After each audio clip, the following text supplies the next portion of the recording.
Hello नमस्ते प्रणाम। हमारे चैनल में आप लोगों का बहुत बहुत स्वागत है। देखिए एक शिव भजन ले आए हैं, शिव गुरु भजन। अच्छा लगे तो लाइक शेयर कमेंट जरूर कीजिएगा। ए जी टूट गईल कंगना जोड़ाई कैसे, ए जी टूट गईल कंगना जोड़ाई कैसे, हमर रूस गईले भोला जी मनाई कैसे, हमर रूस गईले भोला जी मनाई कैसे।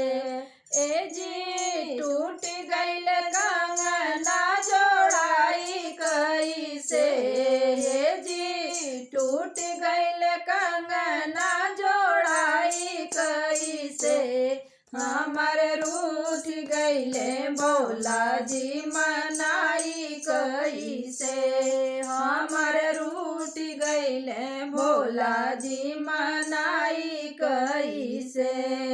शिव गुरु के द्वारे गया पुकारे, शिव गुरु के द्वारे गया नरा पुकारे, अनरा के नैना दिलाई कैसे, जी अनरा के नैना दिलाई कैसे, हमर रूस गईले भोला जी मनाई कैसे, हमर रूस गईले भोला जी मनाई कैसे।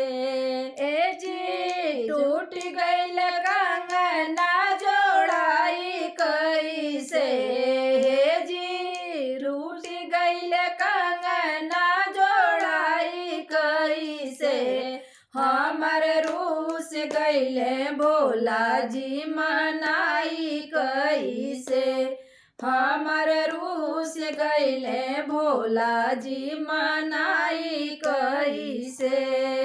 शिव गुरु के द्वारे जिन पुकारे, शिव गुरु के द्वारे जिन पुकारे, बाजिन के पात्र दिलाई कैसे, हे जी बाजिन के पुत्र दिलाई कैसे, हमर रूस गईले भोला जी मनाई कैसे, हमर रूस गईले भोला जी मनाई कैसे।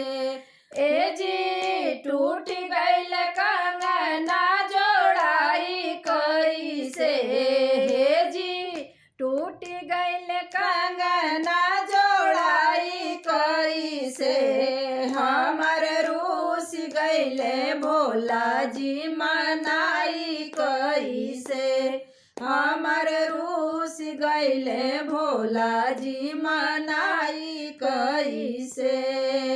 शिव गुरु के द्वारे लंगड़ा पुकारे, शिव गुरु के द्वारे लंगड़ा पुकारे, लंगड़ा के पैर दिलाई कैसे, जी लंगड़ा के पैर दिलाई कैसे, हमर रूस गईले भोला जी मनाई कैसे, हमर रूस गईले भोला जी मनाई कैसे।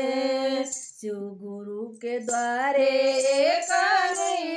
धन पुकारे, शिव गुरु के द्वारे